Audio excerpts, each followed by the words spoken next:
स्वागत है आपका 4 टीवी पर। मैं हूं आपके साथ जो है बुलेटिन की शुरुआत करते हैं बड़ी जानकारी के साथ। मणिपुर से बड़ी खबर, उग्रवादी नेटवर्क पर करारा प्रहार, सुरक्षा बलों को मिली बड़ी सफलता। 350 से अधिक उग्रवादी गिरफ्तार किए गए हैं। तो ये बड़ी खबर, बड़ी जानकारी मणिपुर से सामने आ रही, जहां सुरक्षा बलों को ये बड़ी कामयाबी हाथ लगी है। 350 से अधिक उग्रवादी गिरफ्तार किए गए हैं। यानी कि देखिए, सेना को, सुरक्षा बलों को ये बड़ी सफलता हाथ लगी है। मणिपुर से ये जानकारी आपको बताते चले, एक बड़े नेटवर्क पर ये करारा प्रहार बताया जा रहा है, जहां एक दो नहीं बल्कि 350 से अधिक उग्रवादी गिरफ्तार किए गए हैं। जो इस तरह की वारदात में शामिल होते हैं, उन पर ये कह सकते हैं एक बड़ा हमला सेना की तरफ से, सुरक्षा बलों की तरफ से उन्हें बड़ी कामयाबी हाथ लगी है। मणिपुर में ये जानकारी आपको बताते चले, जहां सुरक्षा बलों को बड़ी सफलता हाथ लगी है और उग्रवादी संगठन पर यह बड़ा जो है प्रहार माना जा रहा है, जिसके जरिए सेना बलों की बात करें, सुरक्षा बलों की, तो अपने इस अभियान के जरिए 350 से अधिक उग्रवादी को हिरासत में लिया है।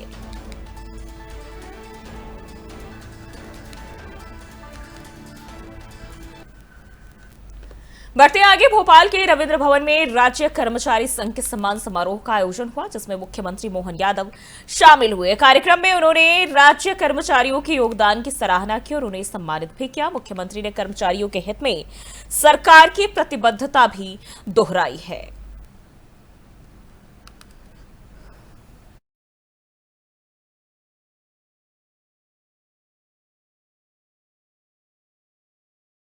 और भोपाल में राज्य कर्मचारी संघ के अभिनंदन समारोह में मुख्यमंत्री मोहन यादव ने कहा कि देश में दूध उत्पादन के क्षेत्र में मध्य प्रदेश तीसरे स्थान पर है और राज्य में 9% दूध का उत्पादन कर रहा है। उन्होंने ये भी कहा कि अब सिर्फ कारखाने वालों को ही नहीं बल्कि रोजगार देने वाले उद्योगों को भी हर लेवल पर 5,000 रुपए तक की जो मदद है वो दी जाएगी। देश के अंदर दूध उत्पादन में मध्य प्रदेश का तीसरा हिस्सा जो है वो तीसरे नंबर पर है और हम अभी भी, उन्होंने कहा कि हम अभी भी 9% दूध उत्पादित कर रहे हैं।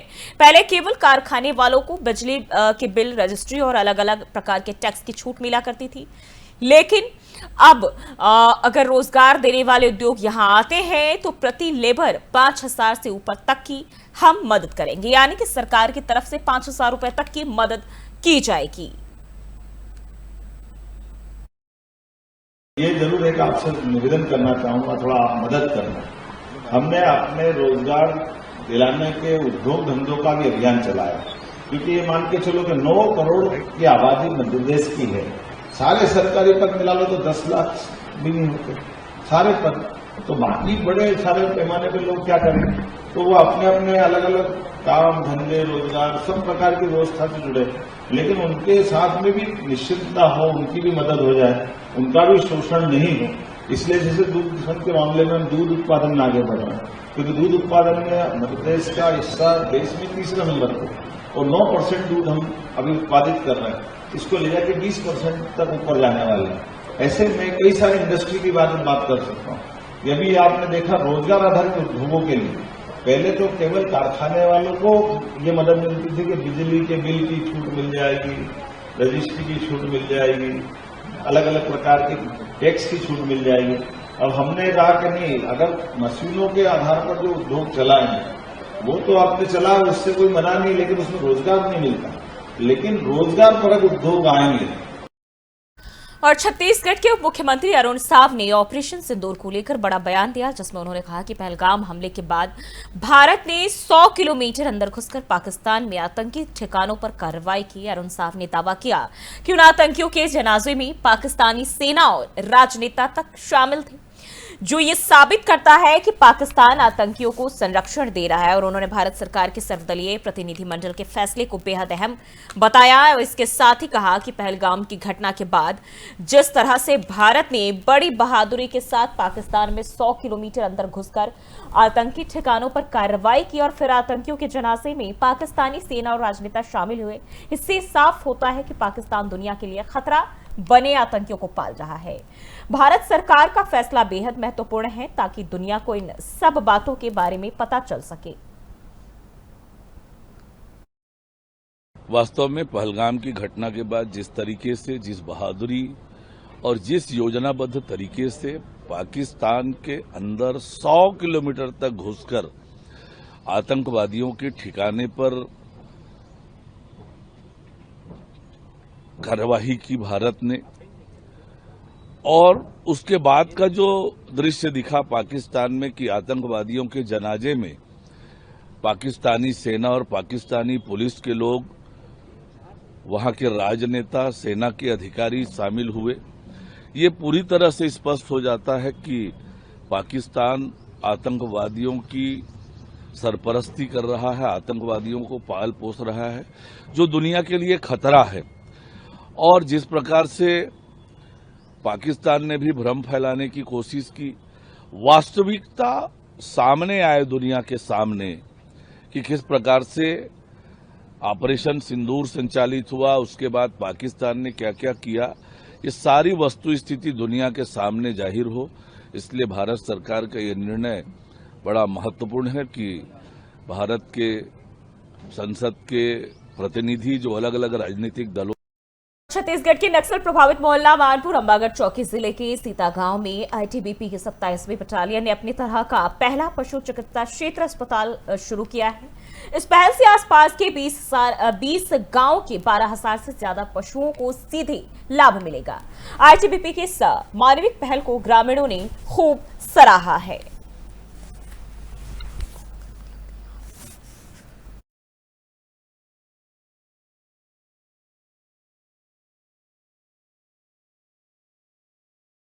और जब देश की सीमाएं खतरे में हो और आसमान से मिसाइलें या ड्रोन हमला करे, तब सिर्फ सैनिकों का हौसला नहीं बल्कि तकनीक भी दुश्मन को जवाब देती है। हाल ही में भारत पर हुए ड्रोन और मिसाइल हमलों की कोशिशों को भारतीय वायु रक्षा प्रणाली ने नाकाम कर दिया और इसमें सबसे अहम भूमिका निभाई रूस से हासिल की गई अत्याधुनिक मिसाइल प्रणाली S-400 ट्रायम्फ ने। इस सफलता ने एक बार फिर S-400 को भारत की आसमान की ढाल साबित कर दिया। लेकिन अब जो खबर आ रही है वो पाकिस्तान के लिए और भी डरावनी हो सकती है। रूस का अगली पीढ़ी का एयर डिफेंस सिस्टम S-500 अब दुनिया के सामने आने को तैयार है, जिसे लेकर फिर से चर्चा तेज हो गई है। क्या इसकी खासियत और दुश्मन के लिए कितना घातक हो सकता है, ये समझते इस रिपोर्ट के जरिए। Air defence system S-500 S-400 से भी अधिक एडवांस और घातक है। बेहतर रेंज, तेज रिएक्शन टाइम और अंतरिक्ष से आने वाले खतरों को भी नष्ट करने की क्षमता से लैस। अगर भारत को आने वाले समय में S-500 की आपूर्ति होती है तो यह देश वायु रक्षा को नई ऊंचाई पर पहुंचा देगा। पाकिस्तान जैसे देशों के लिए यह एक रणनीतिक झटका होगा, क्योंकि S-500 की मौजूदगी से भारत का हवाई कवच लगभग अभेद हो जाएगा। यानी कि मतलब साफ है कि अब भारत की हवाई सुरक्षा और मजबूत होने की दिशा में आगे बढ़ रही है। रूस से मिले अत्याधुनिक S-400 ट्रायम्फ सिस्टम की तैनाती के बाद अब भारत की नजर उससे भी एक कदम आगे की तकनीक पर है, S-500 मिसाइल डिफेंस सिस्टम। दरअसल रूस ने प्रधानमंत्री नरेंद्र मोदी की हालिया मास्को यात्रा के दौरान इस नई पीढ़ी की वायु रक्षा प्रणाली के संयुक्त उत्पादन का प्रस्ताव दोबारा रखा।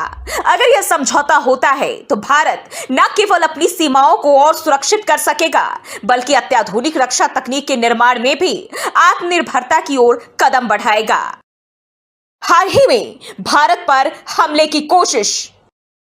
7 मई 2025 की सुबह भारत ने पाकिस्तान और पीओके यानी पाकिस्तान अधिकृत कश्मीर के 9 ठिकानों पर सर्जिकल हमले किए। इसके जवाब में पाकिस्तान की ओर से ड्रोन और मिसाइल के जरिए भारत के सैन्य प्रतिष्ठानों को निशाना बनाने की कोशिश हुई, लेकिन ये हमले S-400 ट्रायम्फ और एकीकृत काउंटर UAS सिस्टम की वजह से सफल नहीं हो पाए।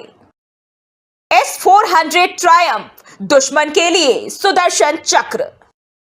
S-400 ट्रायम्फ रूस द्वारा विकसित एक mobile surface to air defence system है। इसे साल 2007 में रूस ने पहली बार अपनी सेना में शामिल किया था। यह प्रणाली विमान, ड्रोन, क्रूज मिसाइल और यहां तक कि बैलिस्टिक मिसाइल जैसे हवाई खतरों को 400 किलोमीटर दूर से पहचान सकती है और उन्हें मार गिरा सकती है। भारत ने इस प्रणाली को सुदर्शन चक्र नाम दिया, जो अपने आप में एक संकेत है कि यह कितनी घातक और बहुस्तरीय सुरक्षा प्रदान करती है। भारत और रूस के बीच हुआ था बड़ा सौदा। भारत ने अक्टूबर 2018 में रूस से 5.43 अरब डॉलर की लागत से 5 S-400 रेजिमेंट खरीदने का समझौता किया था। अब तक 3 रेजिमेंट भारत को मिल चुकी है और 2026 तक आने की उम्मीद है। रूस यूक्रेन युद्ध के कारण इसमें कुछ देरी हुई। पहला स्क्वाड्रन 2021 में भारत पहुंचा था। ये आदमपुर और हलवारा एयरबेस पर तैनात है। एक स्क्वाड्रन में 2 बैटरियां होती है। एक बैटरी में 8 लॉन्चर वाहन यानी TEL, 2 रडार और 1 कमांड पोस्ट होता है। कैसे करता है S-400 काम?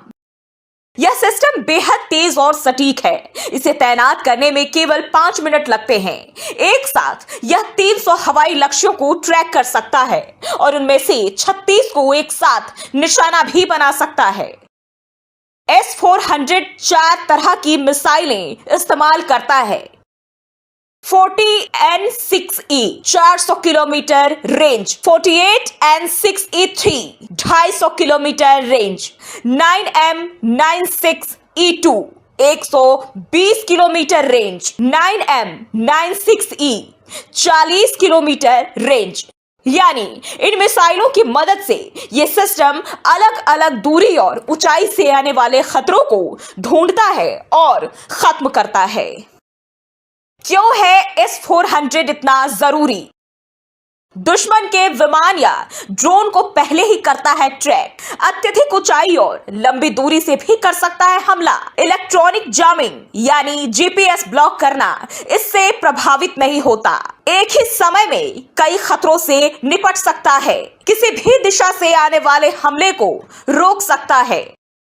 भारत ने इस सिस्टम को रणनीतिक रूप से महत्वपूर्ण इलाकों में तैनात किया है, जैसे सिलीगुड़ी कॉरिडोर। पश्चिम बंगाल में स्थित यह इलाका भारत के उत्तरी पूर्वी राज्यों को जोड़ता है और चीन बांग्लादेश की गतिविधियों के लिहाज से बेहद संवेदनशील है। साथ ही पंजाब का सीमावर्ती इलाका पाकिस्तान से होने वाली घुसपैठ और आतंकी गतिविधियों को ध्यान में रखते हुए यहाँ तैनाती की गई है। बताते चले कि रूस फिलहाल अपने नए S-500 वायु रक्षा सिस्टम पर काम कर रहा है। गौरतलब है कि प्रधानमंत्री नरेंद्र मोदी की 2024 में रूस यात्रा के दौरान रूस ने S-500 को भारत के साथ मिलकर बनाने का प्रस्ताव फिर से रखा। अब अगर यह समझौता होता है तो भारत दुनिया की सबसे आधुनिक वायु रक्षा तकनीक विकसित करने वाले देशों में शामिल हो जाएगा। Air defence system S-500 S-400 से और विज्ञान के इस युग में मानव को जहां कुछ वरदान मिले हैं वहां कुछ अभिशाप भी मिले और इन्हीं अभिशापों में से एक है प्रदूषण। प्रदूषण एक ऐसा अभिशाप है जो विज्ञान की कोख में जन्मा और इसे सहने के लिए अधिकांश जनता मजबूर है। प्रदूषण विश्व की एक सबसे बड़ी समस्या बन गई है जो कि कम होने के बजाय रोजाना बढ़ती ही जा रही है। प्रदूषण की वजह से पृथ्वी पर मौजूद जीव जंतु को विभिन्न प्रकार की जो घातक बीमारी है इसका भी सामना करना पड़ रहा है और कुछ ऐसी स्थिति दिल्ली के जो क्षेत्र है वहां भी देखने को मिल रही है। और आज हम विस्तार से समझेंगे कि आखिर पॉल्यूशन क्या है और इसके कौन कौन से कारण है, साथ ही इससे बचने के क्या प्रयास किए जा सकते हैं। तमाम बिंदुओं को समझने के लिए देखते हैं ये रिपोर्ट। दिल्ली में AQI का स्तर, दिल्ली के प्रदूषित इलाके, दिल्ली में वायु गुणवत्ता और जनजीवन पर असर, दिल्ली में AQI और स्वास्थ्य चेतावनी। दिल्ली में वायु गुणवत्ता गंभीर स्तर पर पहुंच चुका है। कुछ इलाकों में AQI यानी एयर क्वालिटी इंडेक्स 400 के पार पहुंच गया है। कुछ ऐसी स्थिति दिल्ली के अन्य क्षेत्रों की भी है। बीते दिनों सुबह वायु गुणवत्ता सूचकांक यानी AQI 305 दर्ज किया गया, जो बहुत खराब श्रेणी में आता है। राजधानी के कई हिस्सों में हालात और भी चिंताजनक रहे, जहां AQI गंभीर स्तर पर पहुंच गया है। बता दें कि केंद्रीय प्रदूषण नियंत्रण बोर्ड यानी CPCB के आंकड़ों के मुताबिक वजीरपुर में AQI 400 के पार पहुंच चुका है, वहीं मुंडका में 406, दिल्ली टेक्नोलॉजिकल यूनिवर्सिटी यानी DTU क्षेत्र में 365 और आनंद विहार में 362 दर्ज किया गया। ये सभी आंकड़े हवा की गुणवत्ता में भारी गिरावट को दिखाते हैं। इससे यहाँ के जनजीवन बुरी तरह प्रभावित हो रहे हैं। भारत में सबसे प्रदूषित शहरों की सूची, भारत में प्रदूषण स्तर का ग्राफ, भारत का वैश्विक प्रदूषण में स्थान, दिल्ली और उत्तर भारत में प्रदूषण स्तर, प्रदूषण के स्वास्थ्य पर प्रभाव। वहीं दुनिया के 20 सबसे प्रदूषित शहरों में 13 भारतीय शहर हैं। 2024 में भारत दुनिया के 5वें सबसे प्रदूषित देश के रूप में स्थित हुआ। वहीं विश्व स्तर पर भारत के 20 सबसे प्रदूषित शहरों में अधिकांश उत्तर भारत में है। विश्व वायु गुणवत्ता रिपोर्ट 2024 के मुताबिक दुनिया के शीर्ष 20 सबसे प्रदूषित शहरों में 13 भारतीय शहर शामिल है, जिनमें बर्निहाट, दिल्ली, फरीदाबाद, लोनी, गुरुग्राम और मुल्तानपुर शामिल है। दिल्ली में वायु प्रदूषण और कई उत्तर भारतीय शहरों में उच्च प्रदूषण स्तर दिखाई देते हैं, जिसमें से गाजियाबाद, नोएडा, फरीदाबाद, सोनीपत, हापुड़, अमृतसर, गुरुग्राम, बांदा इत्यादि शामिल है। यहाँ की हवा में PM 2.5 और PM 10 अधिक मात्रा में शामिल है। अब अगर प्रदूषण का अर्थ को समझने की कोशिश करें तो आपको बताते चले, प्रदूषण का मतलब है हमारे चारों ओर फैली जो हवा है उसमें असंतुलन का पैदा होना, ना शुद्ध वायु मिलना, ना शुद्ध जल मिलना, ना शुद्ध खाद्य मिलना और ना ही शांत वातावरण। प्रदूषण के प्रकार। वहीं प्रदूषण के प्रकार की बात करें तो प्रदूषण कई तरह के होते हैं, जिसमें सबसे प्रमुख है वायु प्रदूषण, जल प्रदूषण और ध्वनि प्रदूषण, जो कि मानव जीवन के लिए सबसे जरूरी है और मानव ने ही उसे बर्बाद कर दिया, जिससे लोगों के जीवन को खतरा पैदा हो गया। क्योंकि लोगों का पुराने दौर में जीवन काल 100 साल से अधिक होता था, लेकिन अब इतने विज्ञान के विकास के बाद भी औसत जीवन 55 से 60 साल का होता है। अब एक एक कर इन सभी के बारे में बात करें तो सबसे पहले हम बात करते हैं वायु प्रदूषण के बारे में। आपको बता दें, वायु प्रदूषण महानगरों में सबसे अधिक फैला है। वहां 24 घंटे कल कारखानों का धुआं, मोटर वाहनों का काला धुआं इस तरह फैल गया है कि स्वस्थ वायु में सांस लेना दूभर हो गया है और ये कण सांस के साथ मनुष्य के फेफड़ों में चले जाते हैं और ऐसे रोगों को जन्म देते हैं जो लोगों की जीवन लीला खत्म कर देती है। यह समस्या वहां अधिक होती है जहां सघन आबादी है, वृक्षों का अभाव होता है और वातावरण गंदा होता है।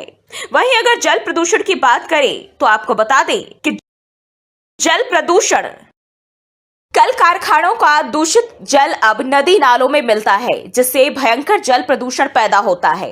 बाढ़ के समय तो कारखानों का दुर्गंधित जल सब नदी नालों में घुल मिल जाता है, जिससे कई सारी बीमारियां भी पैदा होती है। ध्वनि प्रदूषण। वहीं ध्वनि प्रदूषण की बात करें तो आपको बता दें कि मनुष्य को रहने के लिए शांत वातावरण होना चाहिए, लेकिन आजकल कल कारखानों का शोर, यातायात का शोर, मोटर गाड़ियों की चिल्लाहट, लाउड स्पीकर्स की आवाज ने बहरेपन और तनाव को जन्म दे दिया है और इससे लोग काफी परेशान रहने लगे हैं। प्रदूषण के दुष्परिणाम। इन प्रदूषण के कारण कई सारे दुष्परिणाम भी सामने आते हैं, जिनमें सबसे अहम है वह है जीवन का खतरा। क्योंकि इन प्रदूषण के कारण मानव के स्वस्थ जीवन को खतरा पैदा हो गया है। खुली हवा में लंबी सांस लेने तक को इंसान तरस गया। गंदे जल के कारण कई बीमारियां फसलों में चली जाती है, जो मनुष्य के शरीर में पहुंचकर घातक बीमारियां पैदा करती है। क्योंकि आप सबको पता होगा कि जब भोपाल गैस कारखानों से गैस का रिसाव हुआ था तो इसी गैस के कारण हजारों लोग मर गए थे, कितने ही अपंग भी हुए थे। पर्यावरण प्रदूषण के कारण न समय पर बारिश होती है, न सर्दी गर्मी का चक्र ठीक से चलता है। सूखा, बाढ़, ओला प्राकृतिक प्रकोप के कारण भी प्रदूषण ही है। प्रदूषण तो जीवन के लिए खतरा है ही, लेकिन जो इसके कारक है आपको उसे भी जानना चाहिए। आपको बता दें, प्रदूषण के कारण। प्रदूषण को बढ़ाने में कल कारखाने, वैज्ञानिक साधनों का अधिक उपयोग, फ्रिज, कूलर, ऊर्जा उत्पादन करने वाली मशीनें आदि दोषी हैं।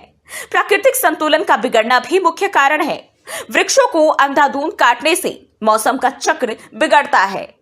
घनी आबादी वाले क्षेत्रों में हरियाली ना होने से भी प्रदूषण बढ़ा है, लेकिन इसमें सुधार किया जा सकता है। सुधार के उपाय। अलग अलग प्रकार के प्रदूषण से बचने के लिए अधिक से अधिक पेड़ लगाना चाहिए। हरियाली की मात्रा अधिक हो, सड़कों के किनारे घने वृक्ष हो, आबादी वाले क्षेत्र खुले हो, हवादार हो। कल कारखानों को आबादी से दूर रखना चाहिए और उनसे निकले प्रदूषित मल को नष्ट करने के बजाय उसका उपाय सोचना चाहिए। प्रदूषण की समस्या को हल करने के लिए हमें सामूहिक प्रयास की जरूरत है। अधिक से अधिक वृक्षारोपण, हरियाली का बढ़ावा और प्रदूषण नियंत्रण के सख्त उपाय अपनाने होंगे। इसके साथ ही सरकारी नीतियों में सुधार और जन जागरूकता को बढ़ावा देना भी बेहद जरूरी है। हमें यह समझना होगा कि प्रदूषण सिर्फ पर्यावरण नहीं बल्कि हमारे स्वास्थ्य और भविष्य के लिए भी खतरा बन चुका है। अब अगर हम अपने कदम नहीं उठाएं तो आने वाली पीढ़ियां इसके दुष्परिणामों को भुगतेंगी और ये वक्त है कार्रवाई का, ताकि हम और हमारा ग्रह सुरक्षित रहे। दिल्ली में AQI का स्तर, दिल्ली के प्रदूषित इलाके, दिल्ली में वायु गुण। और हाल की पाकिस्तान की बात करें तो भारत और पाकिस्तान के तनावपूर्ण स्थिति में कई अफवाहें और रिपोर्ट सामने आए, जिनमें पाकिस्तान के किराना हिल्स में परमाणु दुर्घटना, रेडिएशन के प्रभाव और अमेरिकी विमान की उपस्थिति शामिल है। तो क्या भारत सच में पाकिस्तान के परमाणु अड्डों को नुकसान पहुंचाया भारत की तरफ से? क्या भारत और पाकिस्तान युद्ध में पाकिस्तान में न्यूक्लियर रेडिएशन फैल गया है? क्या पाकिस्तान के किराना हिल्स के गुप्त सुरंगों को नुकसान पहुंचा है? इसी को लेकर ये रिपोर्ट देखिए। पाक में न्यूक्लियर रेडिएशन। पाकिस्तान में परमाणु रेडिएशन के फैलाव की खबर पिछले कुछ दिनों से सोशल मीडिया पर भरा पड़ा है। तमाम दावे किए जा रहे हैं, हर कोई इसके बारे में चर्चा भी कर रहा है। कहा जा रहा है कि भारत ने ऑपरेशन सिंदूर कार्रवाई के दौरान पाकिस्तान के परमाणु ठिकानों को नुकसान पहुंचाया है। इसी से रेडिएशन हुआ है, इसी वजह से लोग बीमार पड़ने लगे हैं और इसलिए इतने जल्दी सीज फायर किया गया। साथ ही अमेरिका से टीमें भेजी गई जो इसे कंट्रोल करने में जुटी हुई है। अमेरिका उस पूरे इलाके को अपनी गिरफ्त में ले चुका है। सोशल मीडिया पर अफवाहों का अंबार, लेकिन यह सवाल ये बनता है कि ना ही भारत सरकार ने, ना ही पाकिस्तान सरकार ने और ना ही यूएसए ने कोई बात कही है। दोनों देशों में जो कॉन्फ्रेंस हुई उसमें भी इस बात पर कोई चर्चा नहीं की गई। ऐसे में ये चर्चा अब तेज हो गई है कि सोशल मीडिया पर दावों के अंबार लग गए कि अब पूरा पाकिस्तान बर्बाद हो जाएगा। इतना आसान नहीं होगा इस रेडिएशन से बचना। इस तरह की खबरों से पूरा सोशल मीडिया भर चुका। ऐसे में सवाल उठता है कि क्या सच में हमने किराना हिल्स को बर्बाद कर दिया क्योंकि हमारे जो प्रधानमंत्री है वो तो सैनिक से मिलकर आ गए? क्या पाकिस्तान के प्रधानमंत्री नूर खान एयरबेस का दौरा कर सकते हैं? लोगों का कहना है कि वो नहीं जा सकते और अगर गए तो उनके स्वास्थ्य को भारी नुकसान होगा। तो अब हम आपको बताते हैं कि किराना हिल्स आखिर क्या है। किराना हिल्स परमाणु ठिकाना। तो आपको बता दें कि किराना हिल्स एक विशाल चट्टानों वाली माउंटेन रेंज है और यह सरगोधा जिले में है। स्थानीय भाषा में इसे ब्लैक माउंटेन कहा जाता है। किराना हिल्स का इलाका रब्वा और सरगोधा शहर के बीच में फैला हुआ है। किराना हिल्स को पाकिस्तान के रक्षा मंत्रालय का मजबूत ठिकाना माना जाता है। कहा जाता है कि यहाँ के पहाड़ों की मजबूत गुफाओं में पाकिस्तान सेना अपने परमाणु हथियार रखती है। किराना हिल्स बेहद अहम रणनीतिक लोकेशन पर है। यह सरगोधा एयरबेस से 20 किलोमीटर और खुशाबू न्यूक्लियर प्लांट से 75 किलोमीटर की दूरी पर है।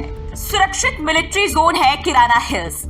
वर्ल्ड न्यूक्लियर एसोसिएशन ने फरवरी 2025 में अपडेट की गई एक रिपोर्ट में कहा था कि इस्लामाबाद से 200 किलोमीटर दक्षिण में खुशाब इलाके में 4 भारी वाटर रिएक्टर है और यहाँ प्लूटोनियम बनाया जाता है।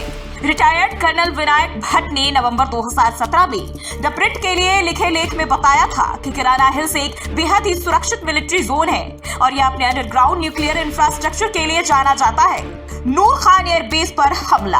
पाकिस्तान के द्वारा ड्रोन और मिसाइल हमले के जवाब में भारत ने पाकिस्तान के कई एयरबेस पर स्ट्राइक की थी। भारत ने एयर स्ट्राइक के दौरान रावलपिंडी के नजदीक चकलाला में नूर खान एयरबेस पर भी हमला किया था।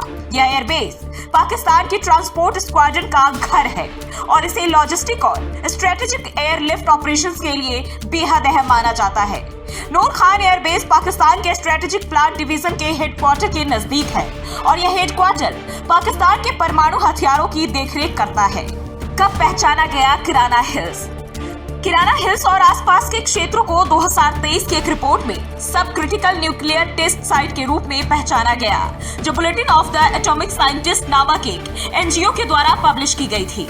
इस रिपोर्ट में कहा गया कि इस साइट पर संभवतः गोला बारूद स्टोरेज एरिया TEL यानी ट्रांसपोर्ट इरेक्टर लॉन्चर गैरेज और कम से कम अंडरग्राउंड स्टोरेज फैसिलिटी मौजूद है। इसे नुकसान पहुंचाने की बात कही जा रही है, लेकिन अगर ऐसा होता तो वहाँ की मिट्टी, हवा, जीव जंतु हर कुछ प्रभावित होता। लोगों के रहने लायक नहीं रहता ये जगह। लोगों में कैंसर जैसी बीमारियों के होने का खतरा बढ़ जाता।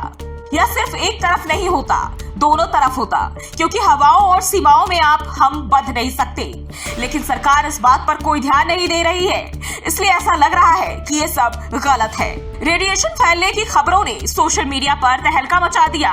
ये भी कहा जा रहा है कि अमेरिका की टीमें पाकिस्तान पहुंच चुकी है, जो इस संकट को काबू करने की कोशिश में जुटी है। हालांकि इन दावों को लेकर भारत, पाकिस्तान और अमेरिका तीनों ही सरकारें पूरी तरह चुप है। आधिकारिक तौर पर ना कोई बयान आया है और ना ही कोई पुष्टि। ऐसे में ये साफ है कि इन खबरों का स्रोत केवल सोशल मीडिया है और वहां अक्सर अफवाहें भी तेजी से फैलती है। जहां तक किराना हिल्स की बात है, यह पाकिस्तान का एक हाई सिक्योरिटी मिलिट्री जोन है, जहां न्यूक्लियर इंफ्रास्ट्रक्चर होने की बात पहले से ही कही जाती रही है और इस बात को भारत की सेना भी भली भांति समझती है। इसलिए सेना ने भी इससे बचकर ही कार्रवाई की होगी। लेकिन अगर सच में वहां कोई बड़ा नुकसान हुआ होता तो रेडिएशन का असर सीमाओं तक महसूस होता।